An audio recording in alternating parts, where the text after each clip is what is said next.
In Matthew chapter 16, Jesus calls his disciples together with the backdrop of Caesarea Philippi. We studied some about this last Sunday evening. And he asked, "Who do men say that I, the Son of Man, am?" And they gave the answers of the day. This is what society thinks. There was a great deal of confusion. Maybe it's John the Baptist, risen from the dead. Maybe Elijah, maybe Jeremiah, one of the prophets. Well, who do you say that I am? And Simon Peter says, "You are the Christ, the Son of the living God." Literally, it would be translated, "You are the Christ, the Son of the God, the living one."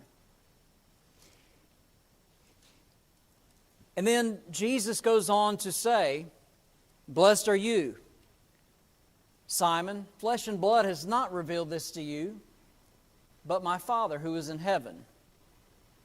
And of course, upon that confession that was made, that thou art the Christ, the Son of the living God, Jesus said, "I will build my church, and the gates of Hades shall not prevail or prevail against it."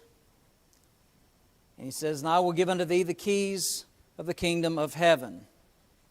How is it that the Father revealed this information to Peter? Some have thought, well, this must have been some miraculous intervention that Peter had all of this particular knowledge and makes this bold, emphatic confession of Jesus being the very Son of God. And yet that does not seem to be the case. There's evidence, in fact, opposite of that. And last week we spent some time thinking about the prophecies that were fulfilled by Jesus. Specifically, the prophecies that Peter would have been privy to, that he would have been around for to see those things unfold right in front of his eyes. Peter would serve as an apostle of Jesus Christ. He would be an eyewitness of Jesus Christ, and an eyewitness to the resurrection of Jesus Christ. Tonight I want us to go a little bit further than that and think about how Peter might have known and had this information. What is it that Peter had that was given to him that he would so boldly and emphatically make the statement, "Thou art the Christ, the Son of the living God"? And I want us to think about tonight the claims that Jesus made. And these obviously Peter would have been around for. And so throughout the earthly ministry of Jesus, he made some really astounding claims about his life, who he was, and his mission in life. And again, Peter would have heard those claims firsthand. Jesus said that he had come to fulfill the law and the prophets. Matthew chapter 5 and verse 17. So in the Sermon on the Mount, he makes this bold claim. "Do not think that I am come to destroy the law or the prophets. I did not come to destroy, but to fulfill." The law referring to the Torah, the law of Moses. The prophets referring to the rest of the Old Testament. So Jesus points out then that all of the Old Testament basically looked forward to him. Was looking forward in time to when he would be there. And he says, "I have come not to destroy, but to fulfill the law." And of course the prophets as well. And so Jesus is pointing that all of this looked forward to him. Not just the passages that referred to the Messiah. We sometimes talk about the messianic prophecies, and we spent some time on those last week. But even more than just the prophecies, the old law and the prophets, your Old Testaments, the Hebrew Scriptures, that they certainly would have clung to, and this would have been something that would have been very pointed to them. They would have picked up on this point. I've not come to destroy the law of the prophets. I have come to fulfill them. And there's a point to that. He didn't come to modify. He wasn't coming and trying to to add to the old law in some way, to make it different, to make it more relevant to their time or anything like that. No, He was coming to fulfill, or literally to complete them. That's quite a claim. Certainly Peter then would have known that. He would have heard that. And he would have heard the teaching on Jesus over and over, making this very point. If you go through Matthew chapter 5 in particular, and you look at the Sermon on the Mount, Jesus spends a great deal of time after this talking about, there he says in verse 17, "Do not think I've come to destroy the law of the prophets. I did not come to destroy, but to fulfill. Assuredly, I say to you, till heaven and earth pass away, one jot or one tittle will by no means pass from the law until all is fulfilled." And literally the tiniest of Hebrew marks, that sometimes that one little mark over one of the Hebrew letters might make the difference in that actually being another letter. Or we think of sometimes like an accent mark or something like that. Not one jot or tittle will pass away from the law until all is fulfilled. Jesus came to complete the old law. And so you go on through the next passages. Verse 21, "You've heard that it was said of those of old, you shall not murder. Whoever murders will be in danger of the judgment. But I say unto you." And so you have those statements being made. You've heard it said of old, but I say unto you. And you've heard it said of old, but I say unto you. And you can read the rest of the chapter. And he does this over and over on various aspects of the old law. And making the point then, this is how that law ultimately would be fulfilled in Jesus. And this is what Jesus was teaching, a more complete law. But it was going to be completely different. It wasn't a modification. He wasn't destroying it, changing it. He was instituting a new law and thereby completing. And you might think of it this way, completing the purpose of the old law. Remember, it was a schoolmaster, Paul says, to bring them to Christ. Galatians 3 and verse 19. He also claimed that at the judgment, people would call Him Lord. That's quite a bold claim. But here in the Sermon on the Mount, in chapter 7 of Matthew, we can read this together, beginning in verse 21. "Not everyone who says to me, Lord, Lord, shall enter into the kingdom of heaven, but he who does the will of my Father in heaven. Many will say unto me in that day, Lord, Lord, have we not prophesied in your name, cast out demons in your name, done many wonders in your name? And then will I declare to them, I never knew you, depart from me, you who practice lawlessness." And so he claimed that at the judgment, people would refer to Him as Lord. The Apostle Paul would teach the very same thing as well, that at the name of Jesus, every knee would bow in heaven and in earth. In fact, if you go on, if you look again at verse 23, after he's made that statement, verse 21 and 22 there, he says, "Many are going to say to me, Lord, Lord." Notice he says, "And I will declare to them." There was no doubt in his mind, he's making this claim. Many will say to me, Lord, Lord. But I'm going to declare as Lord, Lord, I never knew you. Depart from me, you who work iniquity. And so you can see the claim that he makes of being Lord. The Apostle Peter certainly heard this.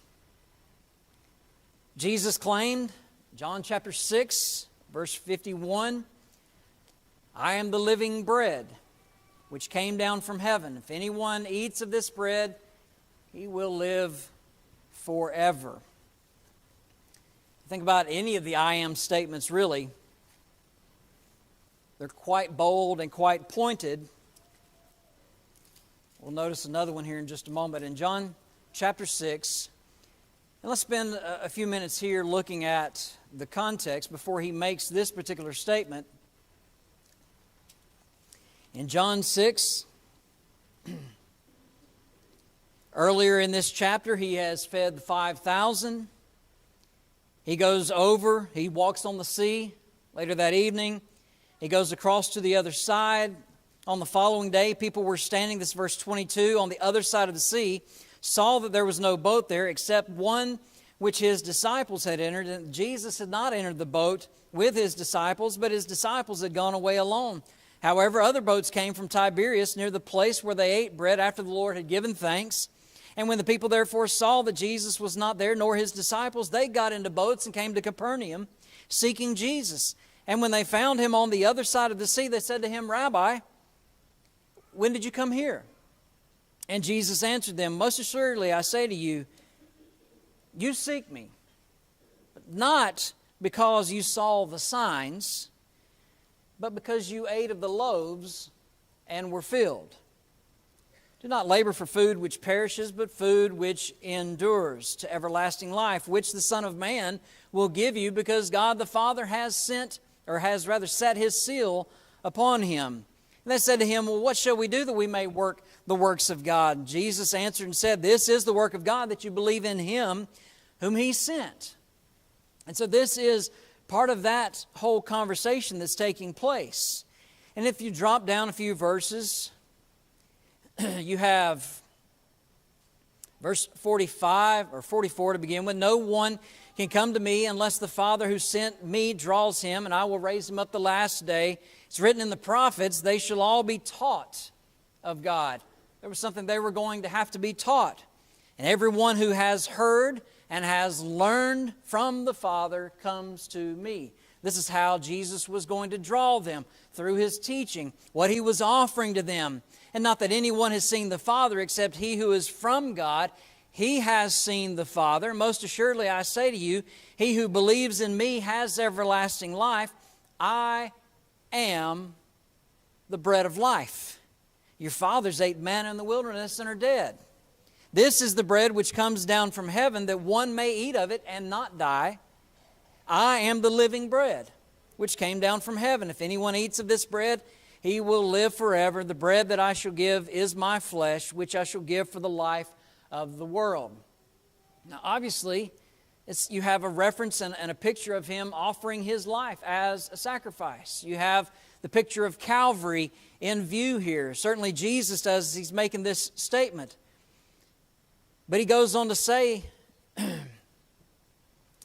they actually ask, they quarrel among themselves, 52 it says, saying, How can this man give us his flesh to eat?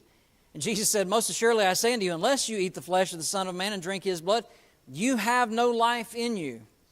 And whoever eats my flesh, drinks my blood, has eternal life, and I'll raise him up at the last day. How important was it then for them to begin to understand that Jesus is talking about his life that he was offering on behalf of them because of sin. And so this claim, I am that living bread. I am the bread of heaven, he says. And this living bread was his flesh that he would give for the life of the world, it says. But it's also more than that. It goes deeper than that. You continue on reading in the conversation. He taught these things in the synagogue as he taught in Capernaum, verse 59.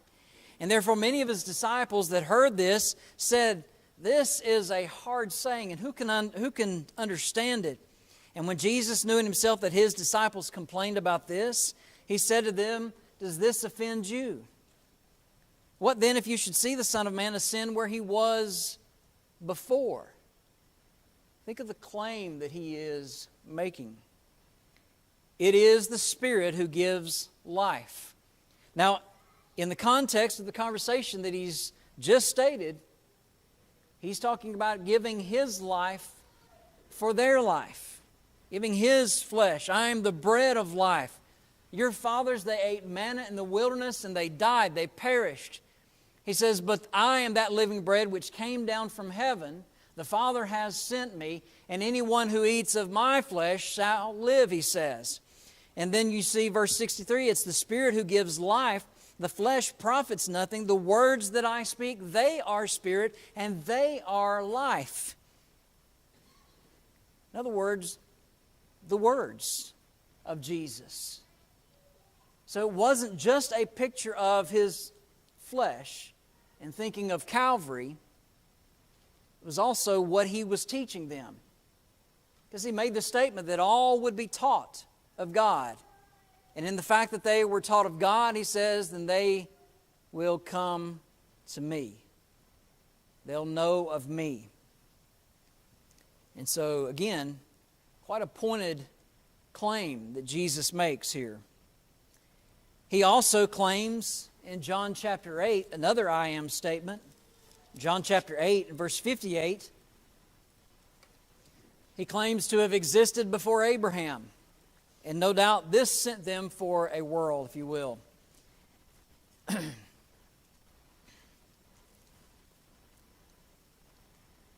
This whole, and I don't have time to read all of this, but this a good portion of the last half of this chapter is talking about Abraham and so forth. And he claims they're not of Abraham. If they were of Abraham, they would believe him. But they were of their father, the devil. So that's been part of the conversation previously. And then he says, they say to him, "Are you greater than our father Abraham, who is dead? And the prophets are dead? Who do you make yourself out to be?" And Jesus answered, "Well, if I honor myself, my honor is nothing. It is my Father who honors me, of whom you say, He is your God. Yet you have not known Him, but I know Him. And if I say I do not know Him, I shall be a liar like you. But I do know Him and keep His word. Your father Abraham rejoiced to see my day, and he saw it and was glad." And their minds must have just blown at that point. How is it that Abraham saw your day? What are you really trying to say? Again, are you greater than our father Abraham? They've already asked it. The Jews said to him, verse 57, "You are not yet 50 years old, and you've seen Abraham?" Abraham's been dead some 2,000 years at this point. And Jesus said, "Most assuredly I say to you, before Abraham was, I am." And those I am statements, a Jew immediately in his mind would have gone back to Exodus chapter 3, verse 14, where Moses is going to be sent to Israel to help bring Israel out. And so he's going to have to go before Pharaoh. But first he's got to tell Israel what he's doing. Well, what am I going to say? Who am I going to tell them has sent me? And God said to Moses, "You tell them, I am has sent you. I am who I am," literally, has sent you. And so any statement that Jesus made so boldly, such as this, before Abraham was, I am. Immediately in their mind, they make the connection. They know exactly who he's talking about. You know what he's claiming? He's claiming deity. He's claiming to be the Son of God. He's claiming to be God. Peter would have heard that. He would have picked up on that. And by the way, just using the present tense, speaking of his existence, this could only be true of deity. Nobody in their right mind would have said such a statement as this, unless they were the very Son of God. And again, the Jews immediately make that connection to Exodus 3. This passage forever linked in the minds of the Jews. But not only that, he made another claim. He claimed that the temple was his Father's house. In John chapter 2, the Passover of the Jews was at hand. Jesus went up to Jerusalem, and he found in the temple those who sold oxen, sheep, and doves, and the money changers doing business. And when he had made a whip of cords, he drove them all out of the temple with sheep and the oxen and poured out the changers' money, overturned the tables. And he said to those who sold doves, "Take these things away. Do not make my Father's house a house of merchandise." Verse 17, then his disciples remembered that it was written, "Zeal for your house has eaten me up." immediately connecting yet another prophecy to the claim that Jesus has just made. This is my Father's house. Do not make it a house of merchandise, he says. But it reveals how Jesus views his relationship with his Father.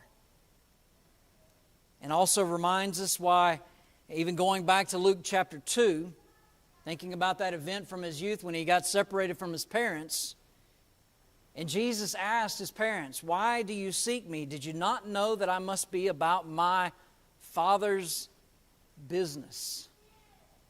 Where was he at? He was at the temple. At the synagogue in Nazareth, Jesus made a claim that he actually fulfilled the prophecy of Isaiah. Not just any particular prophecy. He makes this claim. This is Luke chapter 4, by the way, beginning of verse 16. So he came to Nazareth, where he had been brought up. Just side note, that's where he was raised up, right in Nazareth. And as his custom was, he went into the synagogue on the Sabbath day and stood up to read. And he was handed the book of the prophet Isaiah. And when he had opened the book, he found a place where it was written, "The Spirit of the Lord is upon me, because he has anointed me to preach the gospel to the poor. He has sent me to heal the brokenhearted, to proclaim liberty to the captives and recover sight to the blind, to set at liberty those who are oppressed, to proclaim the acceptable year of the Lord." Then he closed the book and gave it back to the attendant and sat down. The eyes of all who were in the synagogue were fixed upon him. He began to say to them, "Today, this scripture is fulfilled in your hearing." And so all bore witness, verse 22 says, to him, and marveled at the gracious words which proceeded out of his mouth. And they said, "Oh, wait a minute. Is this not Joseph's son?" We know Joseph. This is his son, right? The claim here that he is the one fulfilling Isaiah's prophecy. And so Jesus identifies himself as the subject here of the prophet. And again, another unmistakable claim to deity. I like Jameson Foster Brown as a good commentary. As with any commentary, check it with the Bible.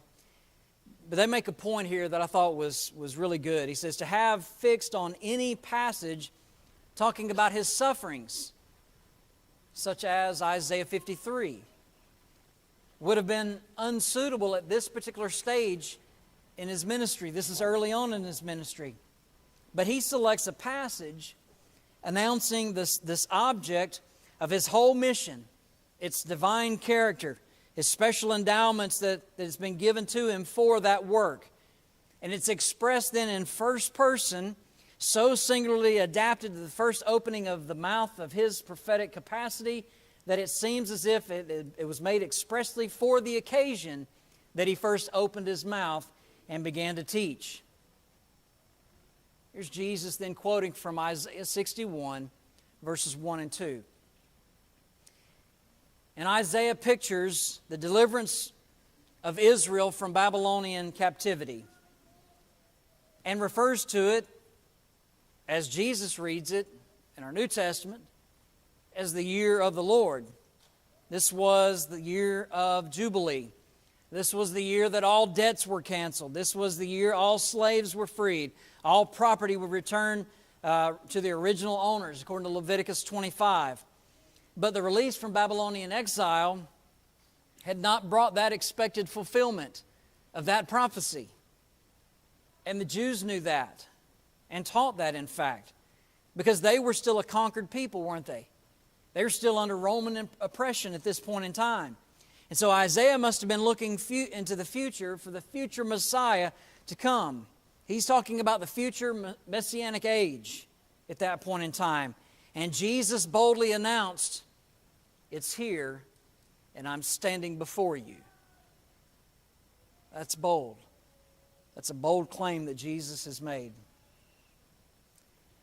perhaps maybe the greatest claim to Jesus' deity was the fact that he claimed to be the Lord of the Sabbath. This one I thought was pretty interesting.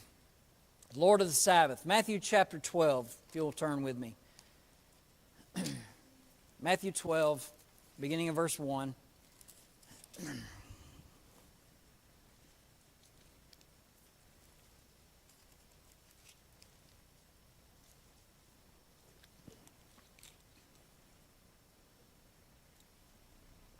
At that time, Jesus went through the grain fields on the Sabbath. His disciples were hungry, and they began to pluck the heads of the grain to eat. When the Pharisees saw it, they said to him, "Look, your disciples are doing what is not lawful to do on the Sabbath." But he said to them, "Have you not read what David did when he was hungry? He and those who were with him, in fact, how he entered into the house of God," in other words, into the tabernacle at that time, "and ate the showbread, which was not lawful for him to eat, nor for those who were with him, but only for the priest. Only the priest could eat of the showbread after it had been offered. And have you not read in the law that on the Sabbath the priests in the temple profane the Sabbath and are blameless? Yet I say to you that in this place there is one greater than the temple. But if you had known what this means, I desire mercy and not sacrifice, you would not have condemned the guiltless. For the Son of Man is Lord even of the Sabbath." So the Pharisees see what Jesus and his disciples are doing. Of course, they object to it, saying that such activity on the Sabbath was unlawful, in other words, sinful. Exodus 34:21 says, 6 days you shall labor, on the seventh day you shall rest. However, what the Pharisees had done, in order that the Torah was not broken in any way, that no laws were broken from the old law, the law of Moses, the scribes and the Pharisees, they developed a precise code of regulations, 39 regulations, different kinds of work that were prohibited on the Sabbath. According to the book of Jubilees, a man is to die if on the Sabbath he goes on a journey. If he farms, if he was to light a fire, if he rides a beast, if he travels by ship, if he kills a beast, if he catches a fish on the Sabbath, he's to be put to death. That's not what the law said.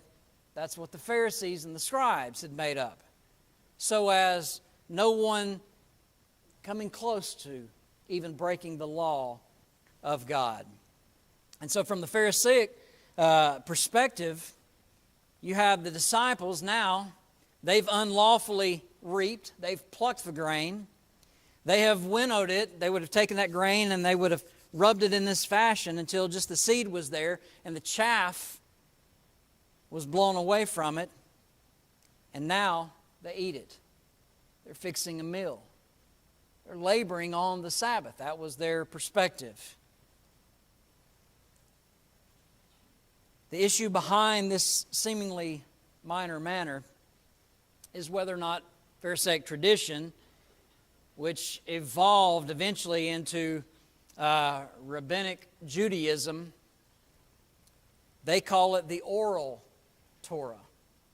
They understood the difference between the written Torah, the law of Moses, the first 5 books, and the oral Torah.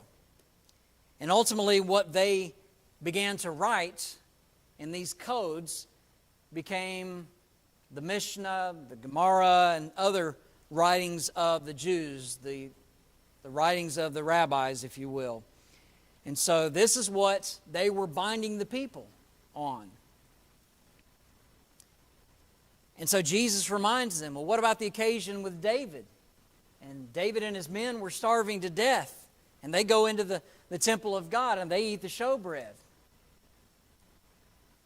What about that? You see, these Pharisees, they held David guiltless. Well, they say, well, he had to do that. Help save his life and his men. But David, he ate the holy bread, right? The showbread. Something very plainly written in the law. Plainly written that only a priest could eat. So what they've done is they've set aside David, who actually broke the law by doing that, the written law.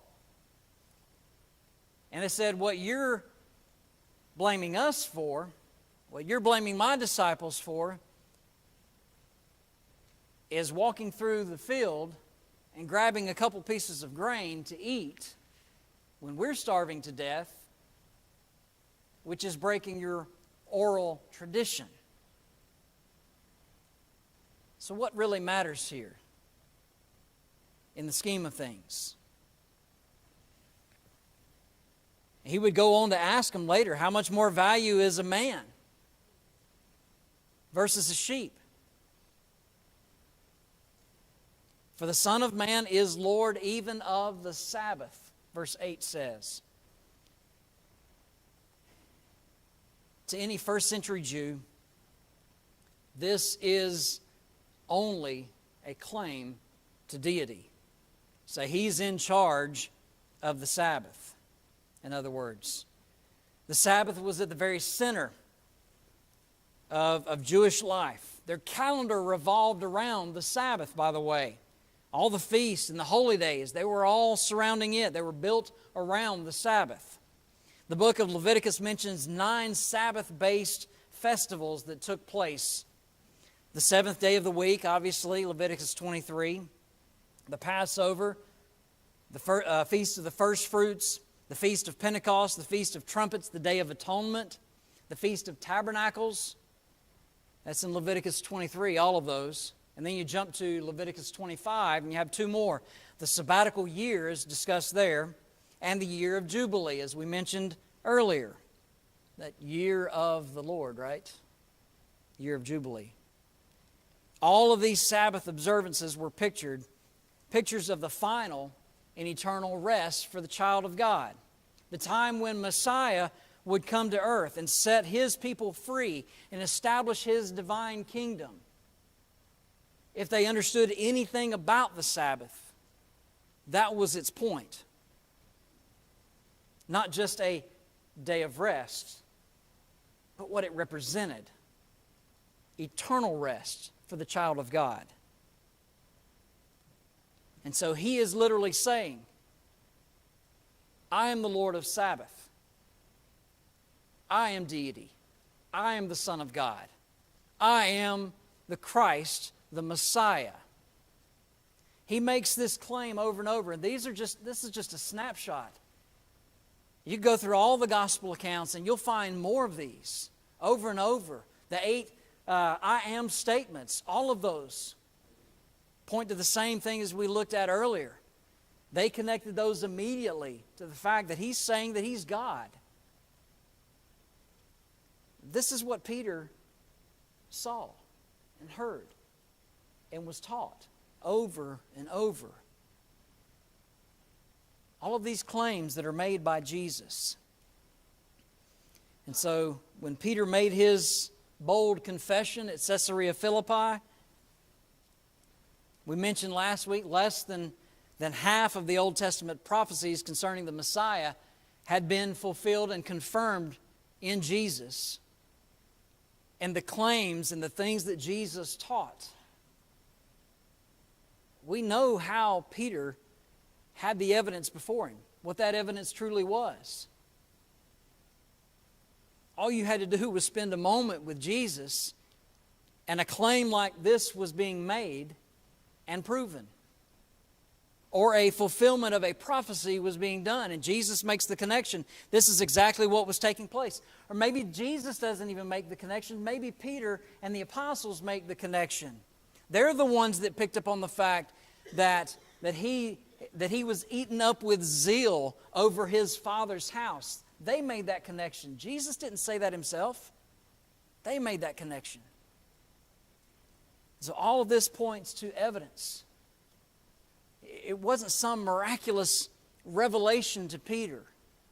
And the point of all of this is you and I have the same evidence in front of us about Jesus, the Messiah, Jesus, the Son of God.